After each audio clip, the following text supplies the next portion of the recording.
നമ്മുടെ നാട്ടിൽ ചില ബസ് സ്റ്റാൻഡുകളിലൊക്കെ നമുക്ക് മൂവി തിയേറ്റേഴ്സ് കാണാനായിട്ട് പറ്റും.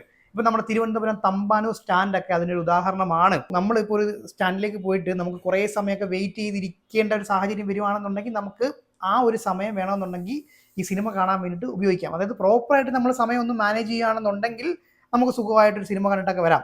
ചില സമയത്തൊക്കെ ഈ രണ്ട് ബസ്സുകൾക്കിടയിൽ ഉള്ള ഒരു ഗ്യാപ്പ് എന്ന് പറഞ്ഞു കഴിഞ്ഞാൽ ചിലപ്പോൾ ഒരു 3 മണിക്കൂർ 4 മണിക്കൂറൊക്കെ സംഭവിക്കാറായിട്ടുണ്ട്. നമ്മൾ കുറേ അധികം സമയം ഇങ്ങനെ വെയിറ്റ് ചെയ്ത് ഈ സ്റ്റാൻഡിൽ നിൽക്കാറുണ്ട്. അപ്പോൾ ആ സമയത്തൊക്കെ ഇതുപോലെ മൂവി തിയേറ്റേഴ്സ് ഒക്കെ ഉണ്ടെന്നുണ്ടെങ്കിൽ നമുക്ക് പുതിയ പുതിയ സിനിമകളൊക്കെ വേണമെങ്കിൽ കണ്ടിട്ട് ഇറങ്ങിയിട്ട് നമുക്ക് നമ്മുടെ യാത്ര തുടരാനായിട്ട് പറ്റും. ഇതിനേക്കാളും കഷ്ടം പിടിച്ച ഒരവസ്ഥ എന്ന് പറഞ്ഞു കഴിഞ്ഞാൽ നമ്മുടെ എയർപോർട്ടിലേക്ക് പോകുന്ന ഒരു അവസ്ഥയാണ്. ഇപ്പം നമ്മൾ എയർപോർട്ടിൽ പോയിട്ട് സെക്യൂരിറ്റി ചെക്കിനൊക്കെ കഴിഞ്ഞിട്ട് ഒരു ഇരിപ്പുണ്ട്. കുറേ സമയം നമ്മൾ ഇങ്ങനെ ഇരിക്കും. അത് പോട്ടെ, അതൊക്കെ നമുക്ക് എന്താ പറയുക, സഹിക്കാവുന്ന കാര്യമൊക്കെയാണ്. പക്ഷേ ഈ കണക്ഷൻ ഫ്ലൈറ്റിൻ്റെ സമയം ഇപ്പം ഞാനതൊക്കെ സ്ഥിരമായിട്ട് അനുഭവിച്ചുകൊണ്ടിരിക്കുന്ന ഒരാളാണ്. അതായത് ഇപ്പോൾ അഹമ്മദാബാദ് ടു ട്രിവാൻഡ്രം പോവുകയാണെങ്കിൽ മിക്കതും കണക്ഷൻ ഫ്ലൈറ്റ് ആയിരിക്കും. അപ്പോൾ നമ്മൾ മുംബൈയിൽ ഇറങ്ങിയിട്ട് ചിലപ്പം ആ ഒരു ലേ ഓവർ സമയം എന്ന് പറഞ്ഞു കഴിഞ്ഞാൽ ചിലപ്പോൾ 5 മണിക്കൂർ 6 മണിക്കൂറൊക്കെ ആയിരിക്കും.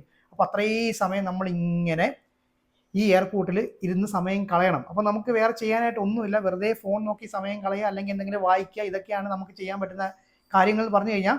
അപ്പോൾ ആ സമയത്ത് അവിടെ ഒരു മൂവി തിയേറ്റർ ഉണ്ടെന്നുണ്ടെങ്കിൽ നമുക്ക് വേണമെന്നുണ്ടെങ്കിൽ ഒരു സിനിമയൊക്കെ കാണാവുന്ന കാര്യമാണ്. അപ്പം സിനിമയൊക്കെ ഇഷ്ടപ്പെടുന്ന, സിനിമ കാണാൻ ഇഷ്ടപ്പെടുന്ന ആൾക്കാരാണെന്നുണ്ടെങ്കിൽ ശരിക്കും പറഞ്ഞാൽ ഒരു നല്ല കാര്യം തന്നെയാണല്ലേ. അപ്പോൾ ആ ഒരു ഓപ്പർച്യൂണിറ്റി മനസ്സിലാക്കിക്കൊണ്ട് തന്നെ നമ്മുടെ നാട്ടിലെ ഒരു എയർപോർട്ടിലും ഒരു മൂവി തിയേറ്റർ വരാനായിട്ട് പോവുകയാണ്. മൂവി തിയേറ്റർ മാത്രമല്ല, ഒരു ഷോപ്പിംഗ് മാളും കൂടെ ഒരു എയർപോർട്ടിനകത്ത് വരുവാണ്. നിങ്ങൾക്കിപ്പോൾ കാര്യം മനസ്സിലായി കാണും. അപ്പോൾ ഒരു പുതിയ ഷോപ്പിംഗ് മാളും ഒരു തിയേറ്ററും, ഒരു മൾട്ടിപ്ലക്സ് തിയേറ്ററും കൂടി വരാനായിട്ട് പോകുന്നത് നമ്മുടെ കൊച്ചി ഇന്റർനാഷണൽ എയർപോർട്ടിലേക്കാണ് കേട്ടോ. അപ്പോൾ ആ ഒരു സന്തോഷകരമായ വാർത്ത ഞാനിപ്പോൾ നിങ്ങളുമായിട്ട് പങ്കുവെക്കുകയാണ്. ഇപ്പോൾ കൊച്ചിയിലെ കാര്യം പറയുകയാണെന്നുണ്ടെങ്കിൽ ഒരുപാട് തിയേറ്ററുകൾ ഇങ്ങനെ വന്നുകൊണ്ടിരിക്കുന്ന ഒരു സമയമാണ്. ഒരുപാട് ഫോർമാറ്റുകൾ ഇപ്പോൾ കൊച്ചിയിൽ ഇങ്ങനെ വന്നുകൊണ്ടിരിക്കുകയാണ്. അപ്പോൾ അതിൻ്റെ കൂട്ടത്തിലാണ് ഇതൊരു ഇൻട്രസ്റ്റിംഗ് ആയിട്ടുള്ള കാര്യമാണ്. കാര്യം എയർപോർട്ടിലൊക്കെ ഒരു തിയേറ്റർ എന്ന് പറഞ്ഞു കഴിഞ്ഞാൽ നമ്മൾ അങ്ങനെ പ്രതീക്ഷിക്കുന്ന ഒരു കാര്യമല്ല. കൊമേഴ്സ്യൽ സോൺ ഉണ്ട്. ഇപ്പോൾ നമുക്ക് അതായത് സാധനങ്ങൾ വാങ്ങിക്കാനായിട്ട് ഒരുപാട് ഔട്ട്ലെറ്റുകളും കാര്യങ്ങളൊക്കെ ഉണ്ട്. പക്ഷേ ഒരു മൂവി തിയേറ്റർ നമ്മുടെ നാട്ടിൽ ഒരു എയർപോർട്ടിനകത്ത് വരിക എന്ന് പറഞ്ഞു കഴിഞ്ഞാൽ അത് എന്താ പറയുക, ഒരു രസമുള്ള പരിപാടി തന്നെയാണ്. നമുക്ക് ശരിക്കും സമയം ഉപയോഗിക്കാൻ പറ്റുന്ന ഒരു സംഭവം തന്നെയാണ്. പ്രത്യേകിച്ച് സിനിമ കൂടെ കാണാൻ താല്പര്യമുള്ള ആൾക്കാരാണെന്നുണ്ടെങ്കിൽ ആ സമയം കറക്റ്റായിട്ട് അങ്ങോട്ട് ഉപയോഗിക്കാനായിട്ട് പറ്റും കേട്ടോ. അപ്പോൾ ഇനി നമ്മുടെ കൊച്ചി ഇന്റർനാഷണൽ എയർപോർട്ടിൽ വരാൻ പോകുന്ന ആ ഒരു മൾട്ടിപ്ലക്സ് തിയേറ്ററും അതുപോലെ തന്നെ ഷോപ്പിംഗ് മാളിൻ്റെ ഡീറ്റെയിൽസ് നോക്കുവാണെങ്കിൽ 128 കോടി രൂപ മുടക്കിയിട്ട് 1.5 ലക്ഷം സ്ക്വയർ ഫീറ്റിലായിട്ടാണ് ഇപ്പോൾ പുതിയ ഒരു കൊമേഴ്ഷ്യൽ ഏരിയ വരുന്നത്. നമ്മുടെ ടെർമിനൽ 3ക്ക് അടുത്തായിട്ടായിരിക്കും ഈ ഒരു കൊമേഴ്സ്യൽ സ്പേസ് വരാനായിട്ട് പോകുന്നത്. അപ്പോൾ ഈ ഒരു 1.5 ലക്ഷം സ്ക്വയർ ഫീറ്റിനകത്ത് എന്തൊക്കെയാണ് വരാൻ പോകുന്നത് എന്ന് ചോദിക്കുവാണെങ്കിൽ തിയേറ്റർ മാത്രമല്ല, അതിൻ്റെ കൂടെ തന്നെ ഒരു ആംഫി തിയേറ്റർ വരുന്നുണ്ട്, അതുപോലെ തന്നെ അക്വേറിയം വരുന്നുണ്ട്, ഫുഡ് കോർട്ട് വരുന്നുണ്ട്, ആങ്കർ സ്റ്റോഴ്സ് വരുന്നുണ്ട്. അപ്പോൾ ഇതെല്ലാം കൂടെ ചേർത്തിട്ടാണ് പുതിയൊരു പദ്ധതി നമ്മുടെ കൊച്ചി ഇന്റർനാഷണൽ എയർപോർട്ടിൽ അവർ സാധ്യമാക്കാനായിട്ട് പോകുന്നത് കേട്ടോ. അപ്പോൾ ഈ മൾട്ടിപ്ലക്സ് തിയേറ്റർ എന്ന് പറയുമ്പോഴേ മൊത്തം 3 സ്ക്രീനാണ് ഇതിനകത്തേക്ക് വരാനായിട്ട് പോകുന്നത്. പിന്നെ ഇൻട്രസ്റ്റിംഗ് ആയിട്ടുള്ള കാര്യം എന്താണെന്ന് ചോദിക്കുവാണെങ്കിൽ നമുക്ക് ഈ ഒരു സ്പേസിൽ നിന്നും നമ്മുടെ T3യിലേക്ക് പോകാനായിട്ട് ഒരു സ്കൈ വാക്ക് കൂടി ഈ ഒരു പദ്ധതിയിൽ വരുന്നുണ്ട് എന്നുള്ള കാര്യം കൂടെ നമുക്ക് അറിയാൻ സാധിച്ചിട്ടുണ്ട് കേട്ടോ. അപ്പോൾ അങ്ങനെയാണെന്നുണ്ടെങ്കിൽ നമുക്ക് നേരെ ഈ ഒരു സ്കൈ വാക്ക് ത്രൂ ഈ തിയേറ്ററിലേക്കും വരാൻ പറ്റും, അതുപോലെ തന്നെ അങ്ങോട്ട് T3യിലേക്കും പോകാനായിട്ട് പറ്റും എന്നുള്ളതാണ്. എന്തായാലും സംഭവം കൂടിയാണല്ലേ. പിന്നെ ആർക്കെങ്കിലും ഇതൊക്കെ നടക്കുമോ എന്ന ഒരു സംശയം ഉണ്ടെങ്കിൽ ഇത് ഓൾറെഡി നമ്മുടെ ഇന്ത്യയിൽ നടത്തിയെടുത്തിട്ടുള്ളൊരു കാര്യമാണ് കേട്ടോ. അതും അങ്ങ് ചെന്നൈയിലാണ്. നമുക്ക് ഒരുപാട് ദൂരമൊന്നും പോകണ്ട. അപ്പോൾ നമ്മുടെ ചെന്നൈ എയർപോർട്ടിലും ഇതേ ഒരു പദ്ധതി 2023 ഓൾറെഡി അവർ ഇംപ്ലിമെൻറ്റ് ചെയ്ത് കഴിഞ്ഞു.